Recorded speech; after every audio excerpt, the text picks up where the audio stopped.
Trust wallet இல் பல அக்கவுண்ட்களை எப்படி உருவாக்குவது என்று பார்க்கலாம். இது நமது ஹோம் பேஜ். இங்கே மேலே மெயின் வாலெட் 1 என்ற விருப்பத்தை காணலாம். அதை கிளிக் செய்யவும். பின்னர் கீழே ஆட் வாலெட் தெரியும், அதை தட்டவும். இப்போது இது போன்ற ஒரு விருப்பம் வரும். கிரியேட் நியூ வாலெட் தேர்ந்தெடுக்கவும். இங்கே சீக்ரெட் ஃப்ரேஸ் விருப்பத்தை தேர்ந்தெடுக்க வேண்டும். அதற்கு கிரியேட் என்பதை கிளிக் செய்யவும். இப்போது புதிய வாலெட் திறந்து விட்டதை காணலாம். இப்போது இந்த வாலெட்டை பேக்கப் செய்ய வேண்டும்.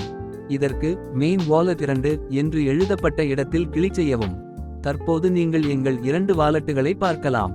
இதில் புதிதாக உருவாக்கப்பட்ட மெயின் வாலெட் 2 அன் பக்கத்தில் உள்ள 3 புள்ளிகளை கிளிக் செய்யவும். இப்போது பேக்கப் செய்ய 2 விருப்பங்கள் தெரியும். நாங்கள் கைமுறையாக பேக்கப் செய்ய போகிறோம், எனவே பேக்கப் நவ் என்ற விருப்பத்தை தேர்ந்தெடுக்கவும். அடுத்து 2 முக்கியமான நினைவூட்டல்களை பார்க்கலாம். தயவுசெய்து அவற்றை கவனமாக படிக்கவும். பார்த்த பிறகு 2 பெட்டிகளையும் டிக் செய்து கண்டினியூ கிளிக் செய்யவும். இப்போது உங்கள் 12 வார்த்தை ரிகவரி பிரேஸ் தெரியும். இதை பாதுகாப்பாக எழுதி வைத்துக் கொள்ளுங்கள், ஏனெனில் இது வாலெட் மீட்புக்கு மிகவும் முக்கியமானது. அல்லது இதை கூகுள் டிரைவ் இல் சேமிக்கலாம். இந்த பிரேஸ் இப்போதே நமக்கு தேவைப்படும். இதை முடித்தவுடன் மீண்டும் கண்டினியூ கிளிக் செய்யவும். இங்கே சரியான வரிசையில் வார்த்தைகளை தேர்ந்தெடுக்க சொல்லப்படும். இதை துல்லியமாக செய்யவும். பின்னர் கன்ஃபார்ம் கிளிக் செய்யவும். இப்போது உங்கள் கணக்கு வெற்றிகரமாக பேக்கப் ஆகிவிட்டது. திரும்பிச் செல்ல ஹோம் பக்கத்திற்கு செல்லவும்.